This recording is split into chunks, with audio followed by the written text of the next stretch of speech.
धर्म प्रेमी सज्जनों, वेदोर नीति 53वीं कड़ी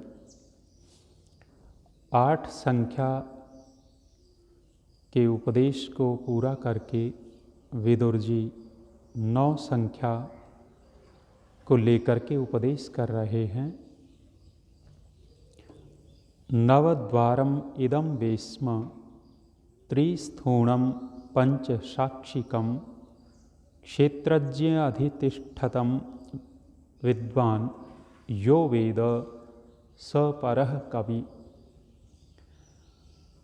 शरीर के विषय में कहा है कि जो विद्वान इस शरीर को जानता है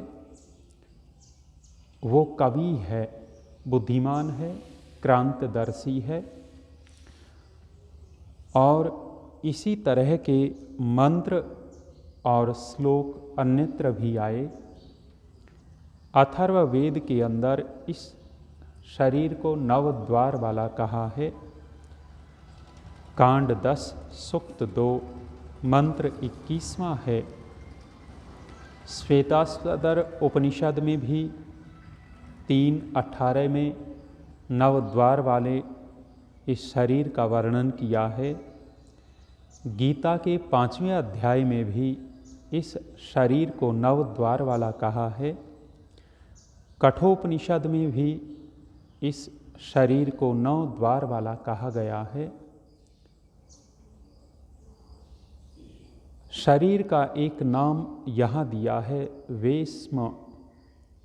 वेश्म घर के लिए भी प्रयोग होता है और इस शरीर के अनेक सारे नाम हैं।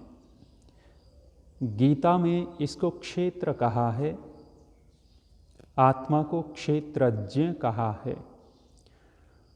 कबीर जी ने इसको चदरिया कहा है, झीनी झीनी रे चदरिया झीनी।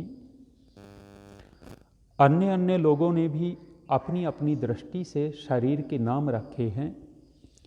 यदि हम शास्त्रीय रूप से शरीर के नाम देखेंगे तो शरीर, काया, देह जो प्रचलन में ज़्यादा इसके लिए शब्द प्रयोग हैं वो। शरीर का तात्पर्य है शृणाति इति शरीरम, अर्थात जो शीर्ण हो रहा है, क्षय को प्राप्त हो रहा है, घटता जा रहा है।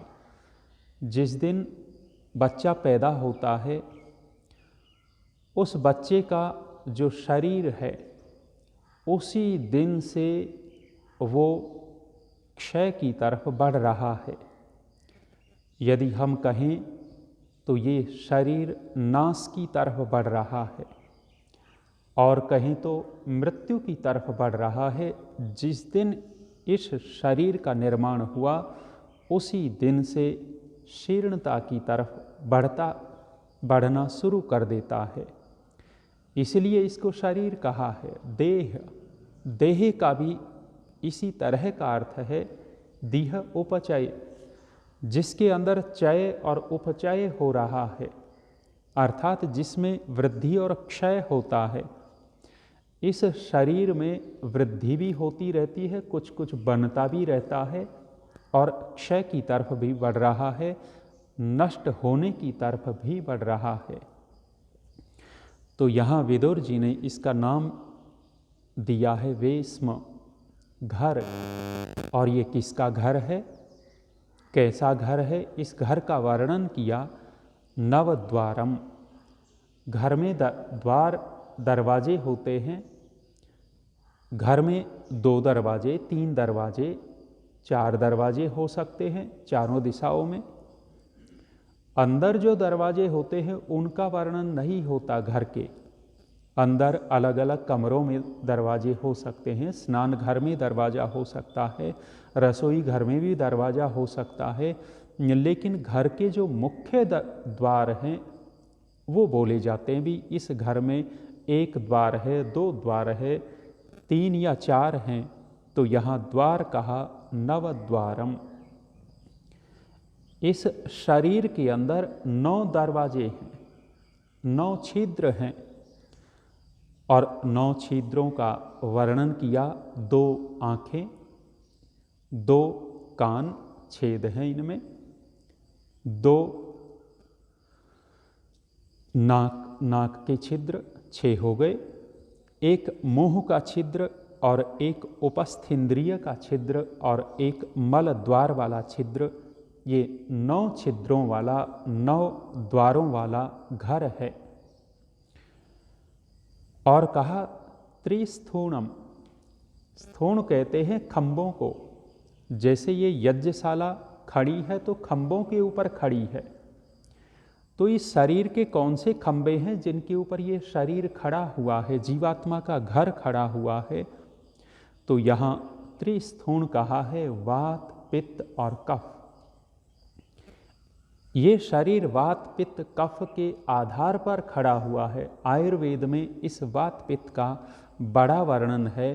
और जब वात, पित्त, कफ विषम अवस्था में आते हैं तभी शरीर में रोग आते हैं।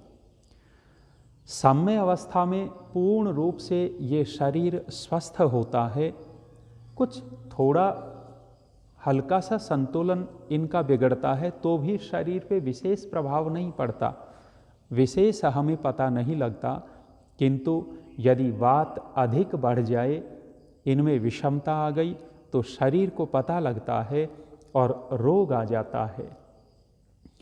वायु के रोग आयुर्वेद में सबसे अधिक कहे हैं। पित्त के रोग उससे कम हैं और कफ के रोग उससे भी कम हैं। आयुर्वेद अलग अलग वर्णन करता है। तो इस शरीर के 3 स्थूणा अर्थात आधार हैं, खंबे हैं, वात, पित्त, कफ। इसलिए इनको व्यवस्थित रखना होता है, सम रखना होता है। आगे कहा पंच साक्षिकम, इस जीवात्मा के घर में 5 साक्षी हैं अर्थात दिखाने वाले हैं। जैसे घर में दर्पण रख देते हैं, दर्पण हमें दिखा देता है कि हमारे चेहरे पर क्या है, वस्त्रों पर क्या है, उसको देख करके हम अपना व्यवस्था कर लेते हैं। ऐसे ही शरीर रूपी घर में 5 साक्षी हैं, 5 दिखाने वाले हैं अर्थात 5 इंद्रियां, नेत्र, श्रोत्र, नासिका, जिह्वा आदि, स्पर्श। ये 5 इंद्रियां हमें ज्ञान करवाती हैं, संसार के जितने भी पदार्थ हैं उनको प्रत्यक्ष करवाती हैं, इसलिए इनका नाम साक्षी रखा है। और कहा ये जो शरीर है और इस तरह का शरीर है, क्षेत्रज्ञ अधितिष्ठतम। क्षेत्रज्ञ कहते हैं जीवात्मा को। तो ये जीवात्मा का अधितिष्ठतम अर्थात धारण किए हुए है ये जीवात्मा। इस शरीर को रोके कौन है? दरवाजे भी हैं, खंबे भी हैं, साक्षी भी है, सब कुछ है। लेकिन ये शरीर खड़ा किसके कारण रहता है? ये इसको धारण कौन किए हुए है, संचालित कौन करता है? तो कहा है क्षेत्रज्ञ अधितिष्ठतम अर्थात ये जीवात्मा इस घर को धारण किए हुए है। और कहा यह विद्वान, जो विद्वान सपरः वेद, सवेद अर्थात इसको ठीक ठीक जानता है, इस शरीर को, तो उसको कहा है परह कवि, वो बहुत बुद्धिमान है। और अलग अलग जगह कवि ही की जगह वहाँ आत्मवित्त कहा है, ब्रह्मवित्त कहा है। अर्थात जो इस शरीर को ठीक जानने वाला है वो आत्मवित्त हो जाता है, ब्रह्मवित्त हो जाता है। आगे 10 संख्या को लेकर के उपदेश महात्मा विदुर का। कहा कि धर्म को कौन नहीं जान सकता। 10 लोग धर्म के रहस्य को, धर्म के तत्व को नहीं जानते, नहीं जान सकते। कहा 10 धर्मम न जानन्ति धृतराष्ट्र निबोधतान। हे धृतराष्ट्र, 10 लोग इस संसार में धर्म के तत्व को नहीं जान सकते, नहीं जानते। निबोधतान, उनको तुम अच्छी तरह समझ लो, जान लो। क्यों? क्योंकि इन 10 में तुम भी हो सकते हो। तुम अधर्म की तरफ चल पड़े हो तो अपना विचार करो कि तुम्हारे अंदर जो धर्म नहीं जान सकते वो कौन से लक्षण घट रहे हैं। विदुर जी कहते हैं, मत्तः प्रमत्तः उन्मत्तः श्रान्तः क्रुद्धो बुभुक्षितः त्वरमाणश्च लुब्धश्च भीतः कामी च ते 10 लोग गिना दिए हैं और अंतिम पंक्ति कहते हैं, तस्मात् एतेषु सर्वेषु न प्रसज्जेत पंडितः। इन लोगों के ऊपर, इसलिए इन 10 के ऊपर न प्रसज्जेत पंडितः, ज़्यादा प्रवृत्त न हो, इनको सिखाने विखाने में समय न लगाए। क्यों? क्योंकि ये लोग धर्म के रहस्य को जानने में समर्थ नहीं होते। पहला व्यक्ति कहा है मत्तः, और मत्तः का तात्पर्य है मद्यपान करने वाला, नशा करने वाला व्यक्ति धर्म के रहस्य को नहीं जान सकता। धर्म के जो तत्व है, ऊपरी ऊपरी बात नहीं। कोई कह देते हैं जी हम भी जानते हैं धर्म को, भूखे को भोजन खिला दिया, सामान्य सी बात है। लेकिन वास्तव में धर्म का रहस्य क्या है, धर्म का तत्व क्या है, वो नशा करने वाला व्यक्ति कभी भी नहीं जान सकता। इसलिए संसार में जो अधर्म दिखाई दे रहा है, आज सेना में देख लीजिए, बिना शराब के सेना को नहीं रखा जाता। कोई अपनी मर्जी से नहीं पीता, उसको छोड़ दीजिए, लेकिन सरकार ने तो सैनिकों के लिए व्यवस्था कर रखी है। जो शराब दी जाती है वो भी कुछ अच्छी क्वालिटी की शराब देते हैं। अब इसमें क्या क्वालिटी होती होगी? शराब तो शराब है, नशा तो नशा है। दूसरी जगह देख लीजिए, संसार के यदि हम लोगों को देखेंगे तो कितने प्रतिशत लोग होंगे जो नशा नहीं करते। यहाँ गांव वाले बताते हैं कि इस लॉकडाउन में 10 रुपये के गुटखे की पुड़िया, तम्बाकू की पुड़िया 90 रुपये में बिक गई। एक 5-10 रुपये का बीड़ी का बंडल 100 रुपये में खरीदा गया। कितनी लत होगी इन लोगों को, धर्म के तत्व को समझने में सामर्थ्य नहीं मिलता, सामर्थ्य घटता है। और कहा प्रमत्तः, प्रमत्त कहते हैं विषयों में आसक्त मन वाला अथवा अहंकारी व्यक्ति, अभिमानी व्यक्ति धर्म के रहस्य को नहीं समझ सकता। दिखावा करेगा कि बड़ा धार्मिक है, बड़ा धर्म कर रहा है, लेकिन अहंकारी व्यक्ति कभी भी, चाहे कोई साधु सन्यासी अहंकारी हो, चाहे कोई घर गृहस्थी अहंकारी हो, दोनों के पास धर्म तो नहीं हो सकता। भले ही हम कितना भी मान सम्मान करें घर गृहस्थी का बड़ा होने के कारण, भले ही हम कितना भी मान सम्मान करें उस सन्यासी का लाल वस्त्रों के कारण, लेकिन इन लोगों के पास धर्म नहीं होता जिसके पास अहंकार है।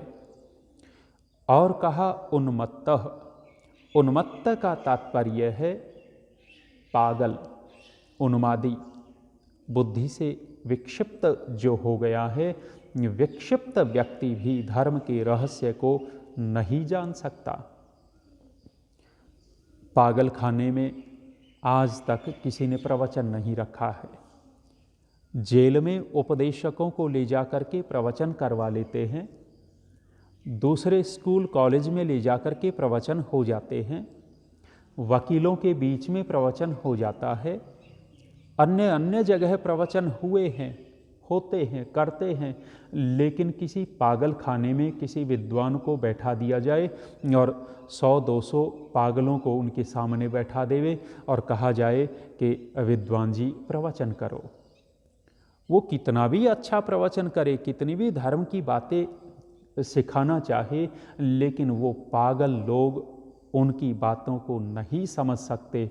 हाँ, ये ज़रूर हो सकता है कि मंच पे बैठे हुए को चप्पल निकाल करके फेंक देवे, या कोई और हरकतें करने लग जाए, या रोना चिल्लाना शुरू कर दे। पागल तो पागल, जो उसकी बुद्धि में आएगा वैसे करने लग जाता है। बस में जा रहे थे, मैंने देखा हरियाणा में दादरी स्थान, दादरी का फव्वारा चौक बोला जाता है, वो बड़ा सा घेरा बना हुआ है। दोपहर का समय मैंने बाहर देखा बस से, तो एक व्यक्ति दंड पेल रहा था उस फव्वारा चौक पर दोपहर में, गर्मी में, और बीच बीच बैठ करके रामदेव वाला योगा भी करने लग जाता, पेट वेट हिलाने लग जाता। देखा कि बेचारा बुद्धि से विकृत है, पागल हो गया है। पागल है तो ये हरकतें कर रहा है। पागल लोग धर्म के रहस्य को नहीं समझते, नहीं जान सकते। आगे जो 7 बचे हैं फिर चर्चा करेंगे। आज विराम।